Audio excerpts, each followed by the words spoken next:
Welcome back, everyone, to another incredible episode of Chat with Dan here for today on the show. What can I say? I'm already speechless. We haven't even started yet. He's back. The incredible, the amazing, the badass, the superstar, the legendary, the one and only Rodney. How are you today, man? I'm doing great.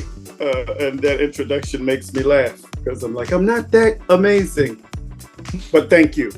Absolutely. I mean, what better way to have an incredible, super badass Wednesday than to be chatting with someone as badass as you? You know what I mean? And right. So also I want to thank those who are tuning in. Thank you so much. If you are new to the channel, don't forget to leave a like, subscribe, follow. It helps a lot. But also in the description below, you're gonna find all of Rodney's social media. Let's follow him. Let's find out why he's super badass. And without further more, let's jump in. So you've been on the show. This is the second time. The last time we spoke was like two years ago, something like that. I think it was more like 5 years ago. Yeah. I mean, it was back when I was doing the whole thing on Instagram. I was just recently starting out. You know what I mean? Wasn't it during the pandemic? It was actually, yeah. Yeah, I think it was like 4 or 5 years ago. Yeah. Damn. It's amazing, right? How much time has passed, and yeah. Yeah, it's crazy. Yeah, absolutely. But hey, it's good to have you back here. And, I appreciate it. Let's dig into this topic that we're about to jump in now. For those who are listening, we're about to talk about the whole fame versus fulfillment and what are we really chasing to it. It's basically a topic that resonates with every artist chasing both dreams and meaning. This conversation will be more about kind of reflection and the stories that truly define us. And without further ado, let's jump in. So I want to start this whole conversation by throwing out the very first question, which is, when you first started, was your dream more about being famous or doing what you loved, or even both, perhaps? That's a great question. So when I first started as an actor, it was not about fame at all, because I started very modestly in a small town, Richmond, Virginia. And I started by doing community theater, which means volunteer. So there was no pay. So it strictly was about the fact that I had wanted to be an actor since I was a little kid. So I wasn't even thinking about earning money from it, because I had a full-time job. I was doing another job during the day and I would act at night doing theater. So yeah, it was all about self-fulfillment. Like, I had this drive to perform and I needed to do something about it and get it out. So yeah, I wasn't even thinking about the fact that I would try to pursue it professionally. I wouldn't even say I was thinking about being on television at that point in time. It really was just about, I want to perform any kind of way I can. So I looked around and found community theater. There you go. I love it. And how do you define success today, and how has the definition evolved over time? That's a very good question. So today I would define success, because I live in Los Angeles and I am now, the goal is to be a working actor, meaning kind of as much as possible. I would like to be on television. I would like to be in films. I would like to even be on stage. So I define success now as being a working actor. Like, I moved to Los Angeles all the way from Virginia 21 years ago. And my wife often reminds me that we didn't move here for nothing. So as long as I'm a working actor, then I feel some level of success. I wouldn't say it's the pinnacle of success, but it's some level of success. So the fact that for instance, I had an audition earlier this week, and that means I'm still a working actor living in Los Angeles. So I have achieved some level of success. And the way that's evolved over time, when I first started, like I said, I wasn't really thinking about being a working actor so much. I just wanted to perform any kind of way I could. So now, at this point, now that I've moved all the way across country and been here for several years, I define success more so by the fact that I'm still in the game, still have goals, still have the desire to act, and I'm able to do it, whether that be auditioning or on stage or on TV or in films. Can true fulfillment exist without like an external recognition, or do they kind of inevitably get tied together at some point? I think they do get tied together at some point because I still have the self fulfillment of the fact that I got to remind myself every day I achieved a dream by moving here to this city and being a working actor. So I'm already living out my childhood dream because as a kid, I just always wanted to be an actor and live in Los Angeles. So I remind myself when I'm driving around the city headed to an audition, I'm living my dream. So that automatically, I've achieved that and I have that fulfillment. And I always remind myself of that. Uh, but I can't help but feel an extra level of success and appreciation when somebody tells me they saw me on a TV show or hey, I was watching this movie the other day and I looked up and there you were. And so that kind of adds to that level of fulfillment. So they kind of get intertwined at this point.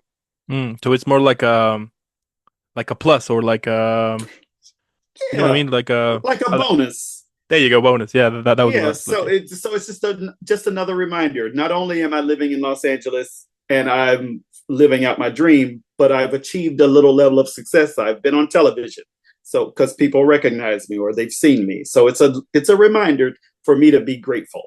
Mm. And do you still remember that first feeling when someone recognized you from a film, TV show you were in it? Like that first feeling, do you still remember it? That's Or a how very was it good for you? question. I'm trying to remember. So very early on, the very first TV commercial I did was a very local commercial. Oh, but I do remember. Yes, I was going to the gym and I was checking in, and the guy who checked me in looked up and said, "Hey, are you the Intellos guy?" Intellos was the name of the cell phone company that I was doing commercials for. And yeah, that was like the first time somebody had recognized me and called me out. And I do remember that it was a special feeling. There you go. Okay. And have you ever, achieved something that you thought would bring happiness only to feel surprisingly empty afterwards?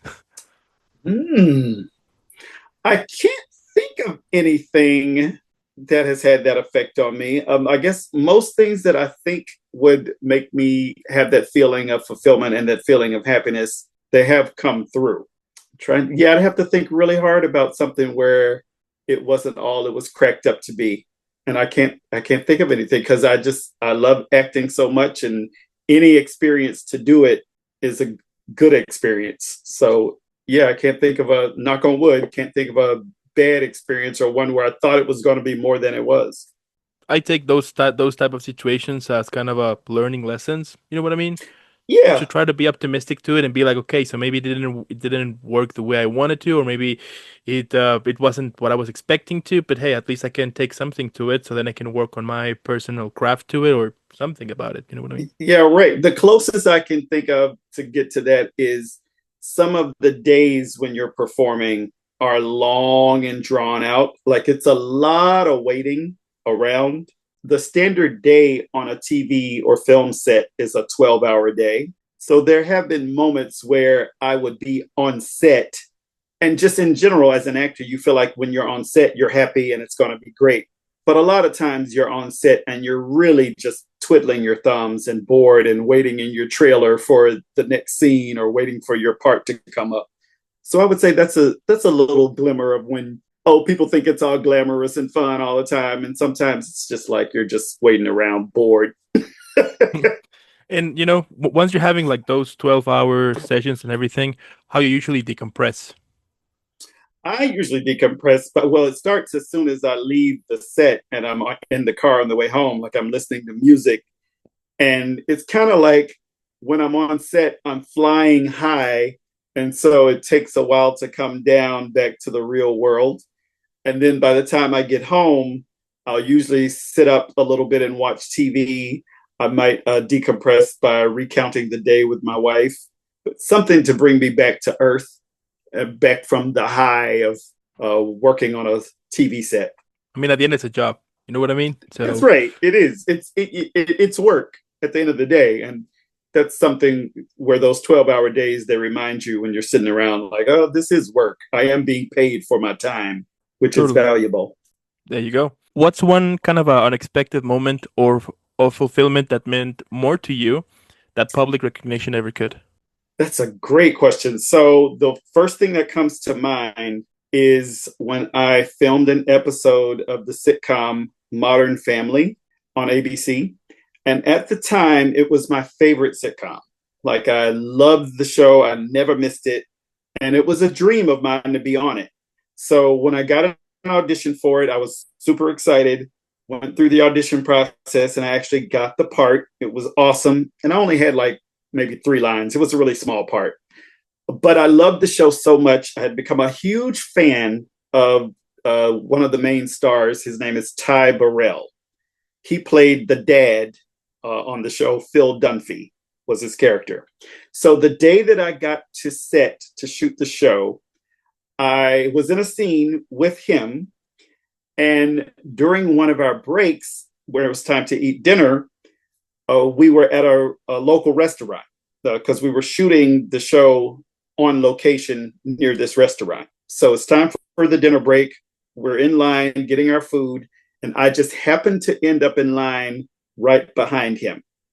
So he got his plate of food and he sits down at a table where there's 4 seats, but nobody else was sitting with him. So since I was right behind him, I got my plate of food and I go to the table and I say, "Do you mind if I sit here?" And he's like, "No, not at all." And I sat down and nobody joined us. So at the end of like 45 minutes, I realized, oh my gosh, I just had dinner with one of my favorite sitcom actors, and it was just me and him. And you can't pay for something like that. Like, I had one-on-one time with one of my favorite sitcom actors, and I was making him laugh, and we were talking about our families, and it just was an amazing experience. And it was something I never could have dreamed of when I booked the show, or even when I dreamt about being on the show. Like, I never thought I'd have dinner with one of my favorite actors, just the two of us. So, and I'll never forget it. It was awesome. There you go. That's another bonus. You know what I mean? Exactly. Yep. Huge bonus. I bet it was. Wow. Okay, that's pretty cool. Does chasing fame ever feel like running towards a moving finish line you never quite reach? Absolutely, especially in Los Angeles, because there's so many auditions that you do not get. And of course, people see the ones that you do get because they see you on television, but they have no idea that in order to get that one audition, you had to go through like 30. So very often it feels like imagine getting to audition number 25 and you still haven't booked one, and you start to question your abilities and you question whether or not you made the right choice in life to pursue this as a career. And it comes up often, like throughout different points of your life, that the feeling, it kind of never goes away. So yeah, it does feel like you're chasing a moving target. Like, oh my gosh, I thought I nailed that audition and it was great, and I was sure I was going to get that big part and it was going to lead to fame and fortune, and you don't get it, and you move on to the next one. But yeah, it feels Totally. like you're constantly chasing that, because if you think about it, it only takes one big part to like put you on a different level. If you Hmm. think about the stars of the sitcom Friends, or even like Ty Burrell on the show Modern Family, you might not have known him before that show. So yeah, sometimes it just takes one good part, and you feel like you're kind of chasing that one big break. Totally. Yeah, the other day I was checking that perhaps like another example with this would be the whole cast of The Office, for example. Yeah, exactly. They were unknowns before that show, and then the show exploded, and now it's like nobody knew Steve Carell before The Office, and now he's huge. Totally. Yeah.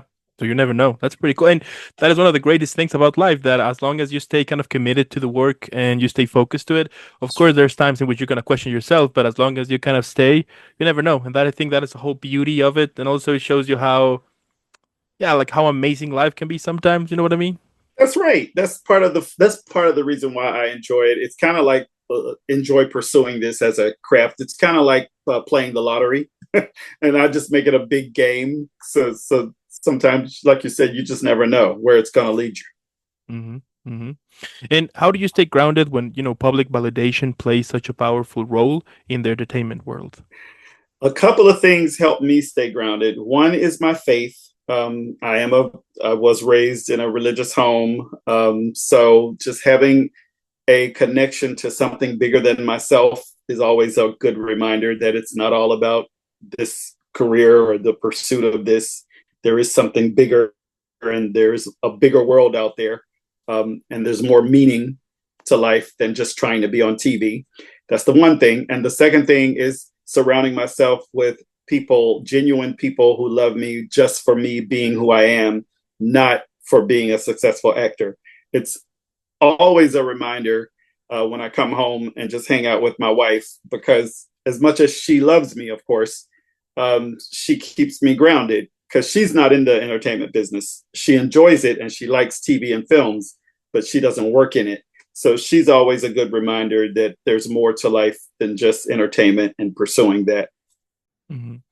Do you think the media perhaps would play a role in this thing that for an actor or musician or someone who is in the arts in general that might get consumed by this fake idea of searching for fame and blah blah blah, like all of that thing?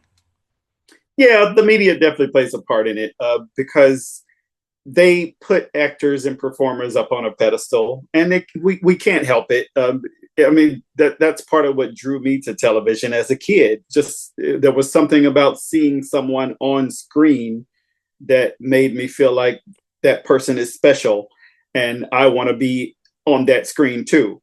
And that's just kind of the way that business is set up.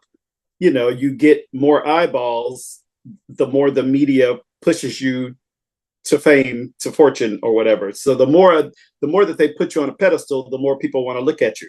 And you can kind of see that now with social media. You know, it's all about clicks and likes and how many subscribers you have, and it's kind of the way the business is set up. And it's just the nature of it. That's how it works. Like you get paid according to, and you're deemed successful according to how many eyeballs you got watching.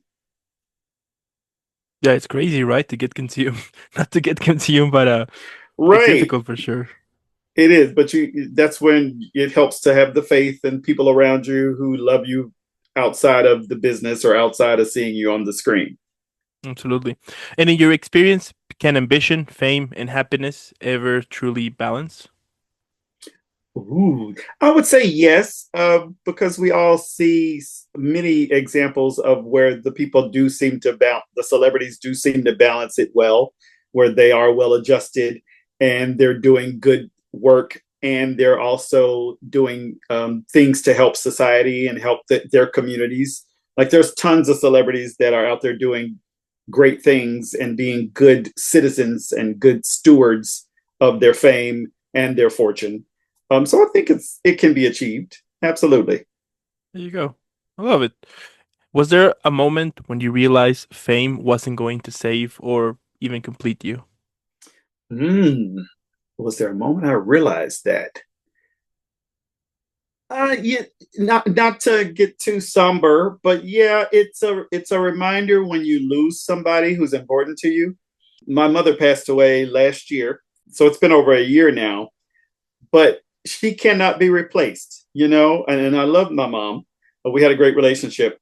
So when there's a death or when you lose somebody from this world, you realize that no matter how famous or rich you would become, you're still going to feel a hole when somebody you love is lost. It's just no fame or fortune can make you help you get over that. No amount of money can bring them back, you know.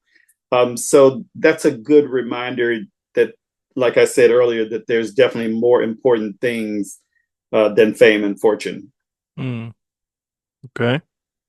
If you had to choose wild fame with shallow fulfillment or quiet impact with deep meaning, which one would you pick? So, what are the options again? Wild fame with shallow fulfillment or quiet impact with deep meaning? Ooh, wild fame with shallow fulfillment. Yeah, at this stage of my life, I would go for the uh, impact with quiet fulfillment. Just because there's so much going on in the world, I would rather go for the deep impact that has a positive effect on society and a positive effect on more people than just shallow fulfillment of myself. And I've amassed a lot of things and possessions and not being a positive influence on the world that I live in. Do you think that stories like that we will get like a shift on how stories are told, the way of the world it is right now? I think so. And I feel like we've kind of been seeing it a little bit since the pandemic happened.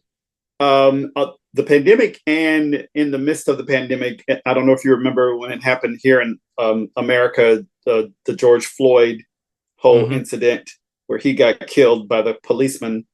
And I feel like that had a major effect on how stories are told, in at least in Hollywood, because there was a big push to tell stories more of marginalized people, and that has kind of continued. That's one of the things that's been good. That was a good effect of what happened. Hollywood was more likely to green light stories that were about less popular people. Like I just read an article the other day about reservation dogs, which was a story about the indigenous culture in Oklahoma. It was a whole sitcom, and I think it lasted 4 seasons. I'm watching a show now called Deli Boys, and it's a sitcom, but it's about these Pakistani Americans who inherit their father's grocery store, and most of the cast of characters are Pakistani Americans, and you've never seen a show like it where they focus on that culture.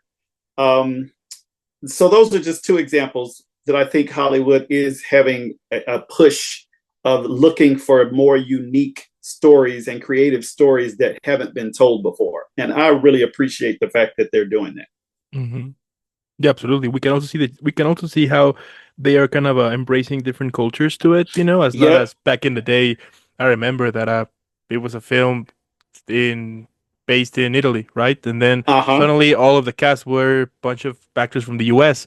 And you were like, yeah, it's nice, but if we can add like a little bit from the country would be much, much interesting, more like more, yeah, like more More authentic. there you go. Yeah, and now we can see it that at least Netflix, I think, have taken like a lot of creating films with their respected Absolutely. local actors and things like that, with local productions, and I think that also gives a chance to everybody out there who is talented enough to make that happen to raise their Yep. hand and be like, hey, I'm an actor too, and I can make the job. I can do the job too. You know what I mean?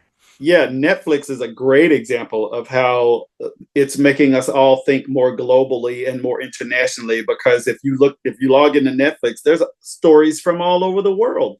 There's a lot of shows with Africans set as the main characters. There's a lot of Europeans, and they will very quickly use actors to do the overdubs.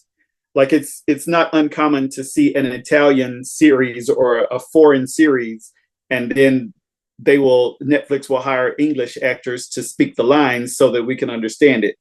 But yeah, it's a great way to make us all see that the world is much bigger than just the culture that we live in. Okay, I love it. And switching to our next section here, quick rapid fire question, yes, no, or pass. Super simple. I'll be asking you 10 questions. You can say yes, no, or perhaps pass. We'll see. All right. All right, so Should starting I be out. nervous? No, not really. You know. And yeah,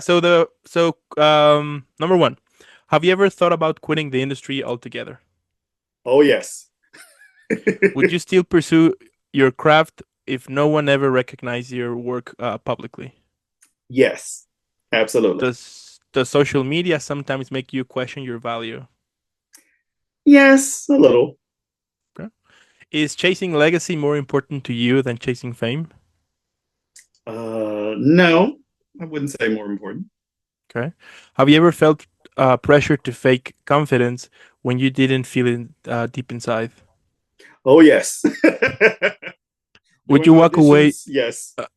and would you walk away from a big opportunity if it didn't align with your values? Ooh.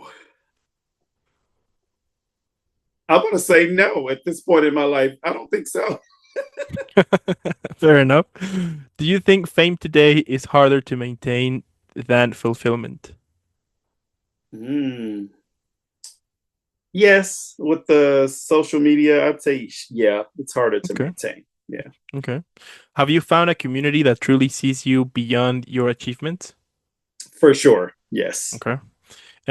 Is there a part of you that still craves massive recognition, even knowing its emptiness? Not really. Crave is not the word I'd use for it. No. Okay. Okay. And do you believe inner peace is more powerful than outer fame? Yes, for sure. I'd say it's more powerful. Okay. Okay. And, in a world that constantly demands more from you, your talent, and your success, how do you stay true to what truly matters?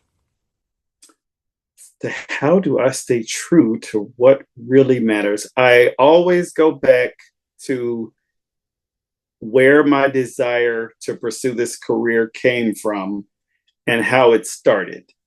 And that goes back to what I said earlier, reminding myself that I was just a little boy sitting in front of the TV who wanted to be on it.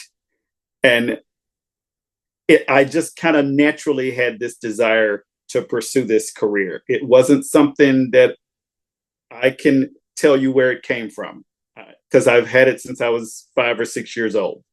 And reminding myself of that helps me uh, just be grateful for my whole life experience, regardless of where it ends up and regardless of what disappointments have happened along the way. Like I just go back to that little kid and the fact that I get to pursue this thing that that little kid wanted to do gives me a sense of fulfillment that's really immeasurable. Mm. And that you mentioned, right? This little kid. Tell me, what do you think the 12-year-old version of yourself would think about you right now? I think the 12-year-old version of me would be impressed. And I think he'd definitely tell me to keep going. Um, I'm not sure if you've heard about how a lot of work in Hollywood has left the city. Hmm. So things are not as busy as where you actors are used to them being right now. So there's a lot of discouragement going around, and we're all wondering, are things going to ever pick up? Are productions ever going to come back? So also reminding myself of my younger version that helps give me the push to say, hey, this is just a temporary period. It's definitely going to come back. Keep going. You're still doing what you love. Um, there's that little kid is still inside of you. So continue to feed him. Do you think it's important to have like kind of this communication or relation with our inner kid every now and then?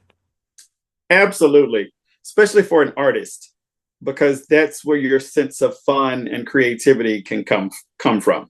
Hmm. And it reminds you that it's not all about the business and the fortune or the fame, but you got to have that inner sense of fulfillment, that drive that keeps you going for it also. Hmm. And what advice would you give to younger actors who are recently starting out in this industry to them? As cliche as it sounds, well, the first piece of advice I always give people is if there's anything else you can do besides pursuing a career in entertainment, if there's anything else you can do and be fulfilled, consider doing that thing first. Seriously, because pursuing a career in entertainment is just that difficult, that not everybody should do it. So that's the first thing. If you determine that you do have that inner drive and there is nothing else that you want to pursue, then wherever you are, you can start pursuing it. You don't have to be in Los Angeles. You don't have to be in New York. You don't even have to have a social media account to start. You can start performing wherever you are. Like look around your local area, look for opportunities to perform, local churches, libraries, colleges and schools, classes. So I say wherever you are, start pursuing it if it's truly your desire. Don't wait. I love it. Epic way. And my last question here, so we can all enjoy and relax after an epic chat here. So, what do you think that could be the best title for this episode? Best title. The first thing that comes to mind is Feed the Dream. Feed the Dream. Feed the Dream. Sounds good. I mean, sounds like a franchise. Who knows? You know what I mean? That's right.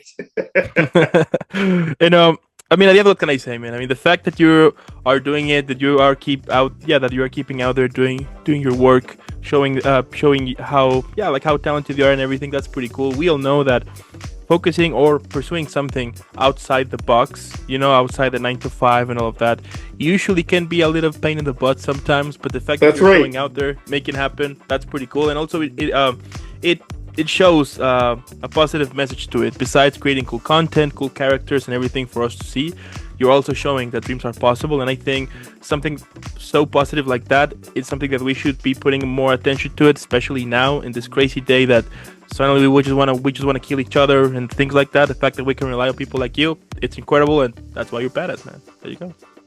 Thank you for saying that, Dan. I appreciate that. Absolutely.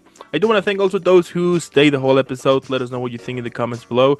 But also, by this point, come on, you should know why Rodney is super badass. So you're going to find all of his social media in the description. Let's follow him. # Team Rodney. And again, man, thank you for making this happen. Keep shining out there. Keep rocking. Keep kicking ass. And I'll definitely be seeing you in the next one. My pleasure. All right.